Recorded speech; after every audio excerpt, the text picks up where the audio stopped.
इस बार भारत ही ब्रिक्स की अध्यक्षता कर रहा है। 18वां ब्रिक्स का शिखर सम्मेलन 12-13 सितंबर 2026 को नई दिल्ली के भारत मंडपम में आयोजित होगा। भारत ने इसके लिए बांग्लादेश को भी निमंत्रण भेजा। लेकिन सवाल यह है कि क्या बांग्लादेश के प्रधानमंत्री तारिक रहमान भारत आएंगे, क्योंकि तारिक रहमान इस समय अमेरिका और चीन की गोद में खेल रहे हैं।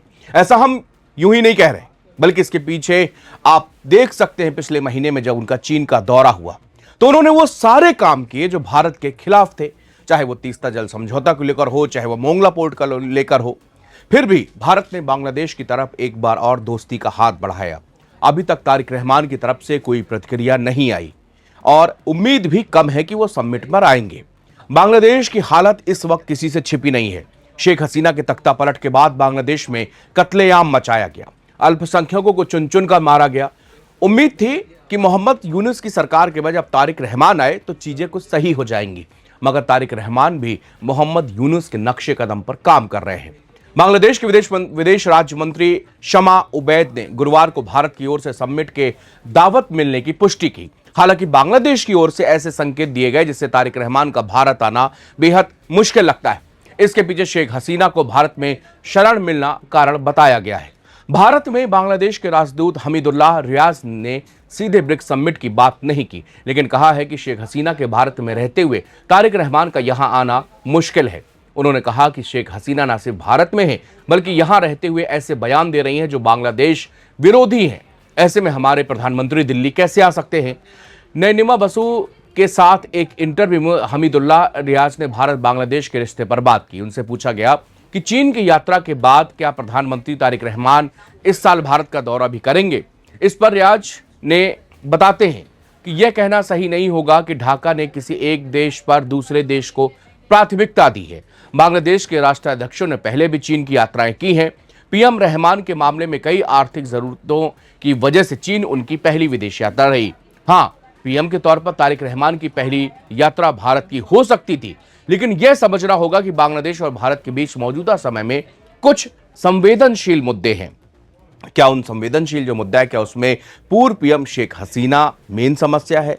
रियाज से पूछा गया कि क्या भारत और बांग्लादेश के संबंधों में शेख हसीना एक अड़चन है। इस पर उन्होंने कहा कि जब तक शेख हसीना यहां यानी कि भारत में है वो ऐसे बयान देती रहेंगी जिससे हर तरह से बांग्लादेश विरोधी कहा जा सकता है। फिर प्रधानमंत्री यहां पर कैसे आ सकते हैं, या हम इसे ऑर्गेनिक रिश्ता कैसे कह सकते हैं। रियाज ने आगे कहा कि पिछले 5-6 महीनों से हसीना की ओर से बांग्लादेश के खिलाफ लगातार बयानबाजी हो रही है। ये बांग्लादेशियों के मन में बैठ गई है। जब से मैं भारत आया हूं लगातार कह रहा हूं कि जब ऐसे कमेंट किए जाते हैं या गैर कानूनी इमिग्रेशन पर बयान दिए जाते हैं तो इससे बांग्लादेश के आम लोगों को दुख होता है। रियाज ने यह भी कहा कि शेख हसीना की भारत में मौजूदगी, उनकी गतिविधियां और बांग्लादेश के खिलाफ उनके बयानों ने वहां पर अशांति पैदा की है।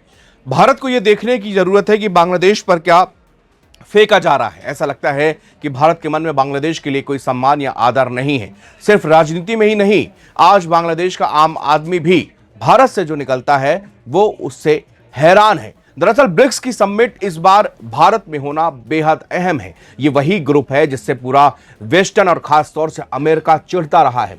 ब्रिक्स यानी कि भारत, चीन, रूस, ब्राजील और साउथ अफ्रीका का एक ऐसा ग्रुप था जिसमें 2024 में जाकर और भी देश इस ग्रुप में जुड़ गए, लेकिन इसके सबसे पहले 4 मेंबरों ने इसकी नींव रखी और उसके बाद में साउथ अफ्रीका को इसमें बाद में जोड़ा गया। तब जाके ये पहले ब्रिक था, फिर ब्रिक्स हुआ।